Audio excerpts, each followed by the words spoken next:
Wenn Sie in Ihrem Unternehmen mehr Vertrauen schaffen wollen, dann sollten Sie einige Fallstricke und Widerstände kennen.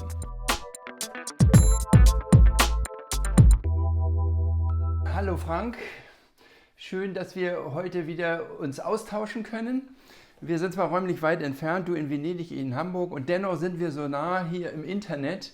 Viele Themen verbinden uns, insbesondere das Thema Führung. Unser Thema heute, Vertrauen in der Führung. Bist ja promovierter Psychologe und hast dich mit dem Thema besonders intensiv aus psychologischer Sicht auch beschäftigt. Was versteht man eigentlich unter Vertrauen? Also Vertrauen, kann man sagen, ist immer eine subjektive Überzeugung. Und zwar so eine Überzeugung, dass das, was jemand anders sagt oder denkt oder tut, dass das richtig ist, dass das wahr ist, dass man sich darauf verlassen kann. Und das hat viel mit Redlichkeit zu tun, mit Anstand. Und das füllen wir unterschiedlich. Also jemand hat eine ganz andere, höhere Vorstellung von Vertrauen und bei jemand anderem ist das Vertrauen sehr, sehr schnell verscherzt. Wieder jemand braucht sehr, sehr viel Zeit, bis er vertrauen kann. Also das heißt, da ist das schon ein Stück weit unterschiedlich. Du hast ja auch Erfahrung mit dem Thema Vertrauen, vor allen Dingen so in den Führungsetagen. Warum ist Vertrauen so wichtig geworden? Also Vertrauen ist natürlich immer schon wichtig gewesen, ja, aber es hat an Bedeutung gewonnen, weil sich so vieles verändert hat durch die Digitalisierung, unter anderem aber auch durch andere Veränderungen. Wir sind ja alle groß geworden in einer Businesswelt, die durch den Taylorismus geprägt ist und war und auch immer noch ist. Und da geht es eben darum, Prozesse zu strukturieren, vorzudenken und die an die Mitarbeiter zu delegieren und hinterher zu kontrollieren, ob sie das auch richtig gemacht haben. Das ist auch immer dann sinnvoll, wenn wir wissen, worum es geht, wenn wir Ursachen-Wirkung genau erklären können, wenn wir klare Anweisungen geben können, dann kann man das tun. Oben wird gedacht, unten wird gemacht. Und jetzt haben wir aber eine andere Situation. Wir wissen nicht immer, was passiert. Die Welt ist so komplex geworden, dass wir uns täglich Überraschungen begegnen. Und das führt dazu, dass die Mitarbeiter selber entscheiden können, dass wir denen nicht alles vorgeben können. Also müssen wir ihnen vertrauen, dass sie in einer überraschenden Situation auch eigenständig entscheiden, und zwar richtig entscheiden. Und in diesem Setting ist Vertrauen einfach bedeutsamer geworden als in der Vergangenheit. Wo begegnet dir dann sonst dieses Thema Vertrauen in deinen Führungscoachings? Du bist ja auch sehr viel als Speaker unterwegs. Vertrauen ist halt etwas, was man nicht so einfach herstellen kann. Also wie ich zum Beispiel eine neue Produktserie aufbauen kann oder ich baue einen neuen Unternehmensstandort auf, sondern Vertrauen ist ja etwas, was im Gegenüber entsteht, was jemand anders mir entgegenbringt, wenn er oder sie glaubt, dass ich das Vertrauen verdient habe. Also Vertrauen lässt sich so nicht direkt aufbauen, sondern Vertrauen will verdient sein. Und dazu kann man natürlich schon eine Menge tun, insbesondere auf Dinge verzichten, die das Vertrauen missbrauchen oder Vertrauen zerstören. Und ich spreche ja auch über Führen ohne Psychotricks. Und ein Takeaway ist immer auch zu sagen, wenn ich es schaffe, auf psychologische Tricks, auf Manipulationen zu verzichten, dann bin ich schon einen sehr, sehr großen Schritt in Richtung vertrauensbildende Maßnahme gegangen. Aber vielleicht nochmal zurück zu den Führungskräften aus deiner Perspektive. Du hast ja auch ein Buch geschrieben, wo es ja auch um die Begleitung von Führungskräften in Veränderungsprozessen geht. Was können wir denn aus deiner Sicht Führungskräften konkret raten, um Vertrauen aufzubauen? Das entscheidende Stichwort ist der Vertrauensfähigkeit. Also Vertrauenswürdigkeit und Vertrauensfähigkeit. Also Vertrauenswürdigkeit ist, wenn ich einen anderen Menschen als vertrauenswürdig einschätze, weil ich bestimmte Signale wahrnehme, die mir den Mut machen, ihm Vertrauen zu schenken. Umgekehrt ist es aber gerade als Führungskraft unheimlich wichtig, auch die Vertrauensfähigkeit zu entwickeln, also den Mut aufzubringen, anderen Menschen, den Mitarbeitern Vertrauen zu schenken und damit auch in Vorleistung zu gehen. Diese vielen Regularien, die aufgeführt werden von der Spesenabrechnung, Reisekosten, Zeiterfassung und, alles eigentlich Misstrauenserklärungen. Ich traue dir nicht zu, dass du wirtschaftlich reist, also muss ich eine Reisekostenregelung erstellen. Das schafft natürlich eine wenig konstruktive Kultur. Was könnten wir dann, Frank, so Führungskräften ganz konkret an Tipps mit auf die Reise geben, vorausgesetzt, sie haben die Zielsetzung, aber ich unterstelle das einfach mal, dass sie eine Vertrauenskultur entwickeln wollen in ihrem Unternehmen? Ja, die Frage finde ich sehr, sehr wichtig an den Anfang zu stellen, will ich das überhaupt? Oder brauche ich das, wie du das beschreibst, so eine Kontrollkultur, brauche ich das, damit ich mich in meinem Verständnis als Führungskraft da wiederfinde? Ist das die Vision unseres Unternehmens? Dann wird es schwierig sein, das umzuschalten. Aber wenn ich mich dafür entscheide, in einem Unternehmen mehr auf das Thema Vertrauen und Selbstverantwortung zu setzen, dann brauche ich als erstes mal etwas Zeit und Geduld, denn so ein Prozess, der lässt sich in der Regel nicht von jetzt auf gleich anschieben und dann auch sofort umsetzen, sondern Vertrauen braucht einfach auch Zeit und es braucht auch eine gewisse Fehlerfreundlichkeit. Du hast ja auch schon von Vertrauensvorschuss gesprochen. Das ist etwas, was typisch für Vertrauen ist, dass derjenige, der Vertrauen gibt, dass der einfach erst einmal sich in eine Position begibt, in der er einfach auch angreifbar, verletzlich ist, wo Vertrauen auch missbraucht werden kann. Das gehört ein Stück weit dazu. Und dann ist die Frage, gelingt es mir tatsächlich auch mit Fehlern tolerant umzugehen und die auch so einzubauen, dass auch Mitarbeiter nicht das Gefühl haben, ja, okay, wenn mir jetzt irgendein Fehler unterläuft oder ich abweiche von dem, was vorher die Regel war, dass das dann negative Konsequenzen für mich hat. Ja, also ich kann das absolut nur bestärken, ist auch meine Erfahrung. Also der wichtigste Punkt ist erstmal, dass sich die Führungskraft selbst reflektiert und sagt, will ich das überhaupt? Das, was mir ganz häufig begegnet ist, ja, Herr Lampe, das kann ich überhaupt gar nicht erstmal machen. Ich meine, das ist ja nun mal hier etablierte Regeln, die hier sind und die muss ich schon mal überwachen. Ich kann doch nicht auf einmal sagen, reist wie immer ihr wollt und die ganze Spesenabrechnung und Reisekostenregelung, die kloppe ich in die Tonne. Nein, das kann ich überhaupt nicht machen. Ja.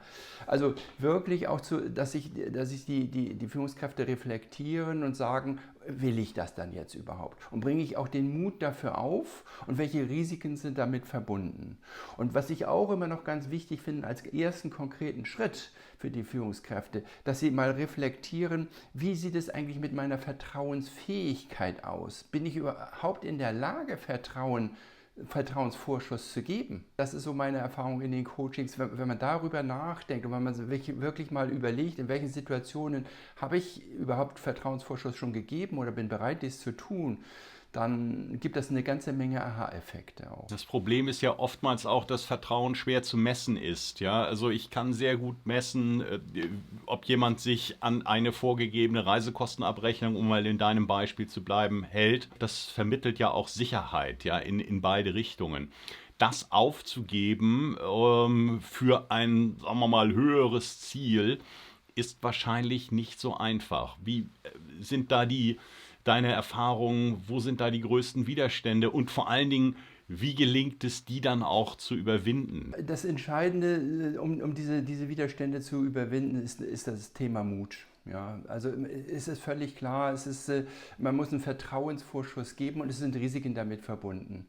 Also nehmen wir mal dieses aktuelle Thema Homeoffice, ja, das ja im Moment auch überall diskutiert wird.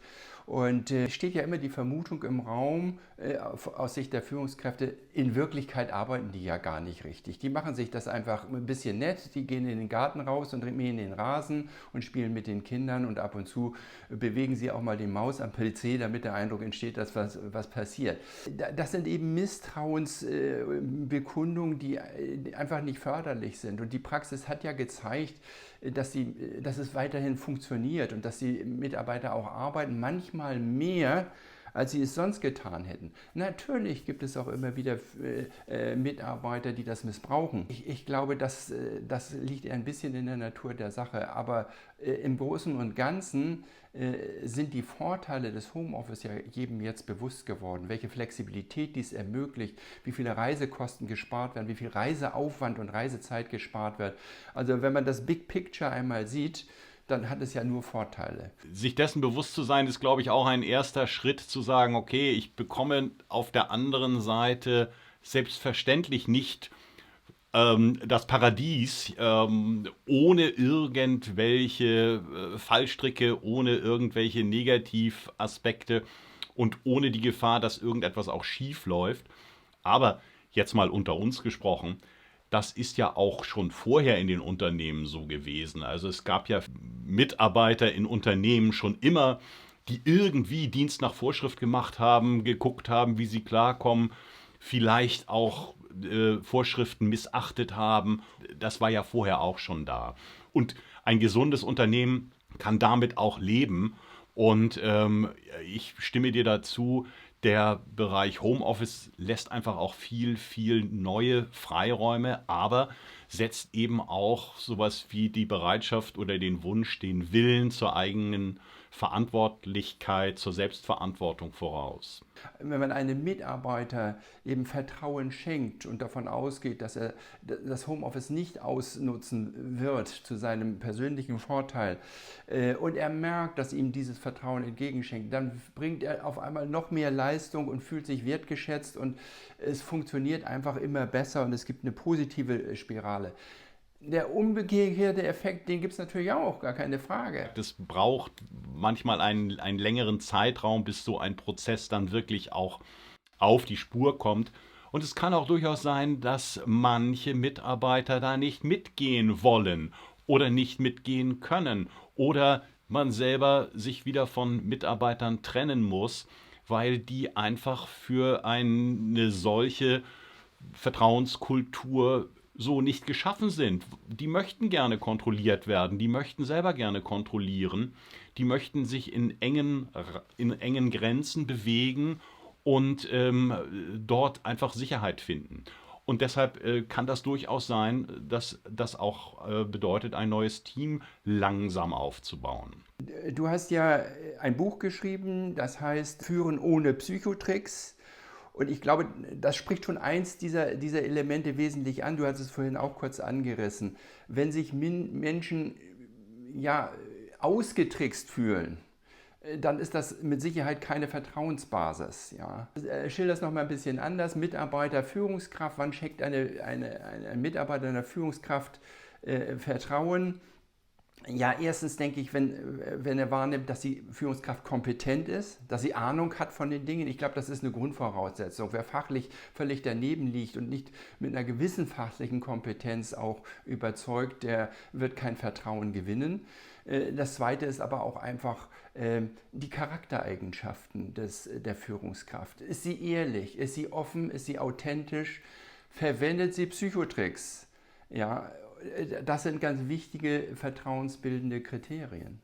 Ja, und manchmal ist es auch hilfreich als Führungskraft, das genau so zu benennen und zu sagen, also, mir fällt das schwer, das jetzt einfach so gehen zu lassen, aber ich gebe Ihnen das mal als Vertrauensvorschuss mit und Sie dürfen jetzt dies oder jenes tun oder lassen und ich vertraue Ihnen dort, sodass auch für den Mitarbeiter klar ist, hier macht meine Führungskraft einen für Sie großen Schritt auf mich zu und dementsprechend kann ich das dann wiederum einschätzen und bewerten. Ich glaube, dass da ganz viel Potenzial drin liegt, wenn es gelingt, eine Vertrauenskultur, eine positive Fehlerkultur in Unternehmen zu etablieren, dann haben wir haben die Unternehmen, haben wir auch als Mitarbeiter, als Führungskräfte riesige Chancen,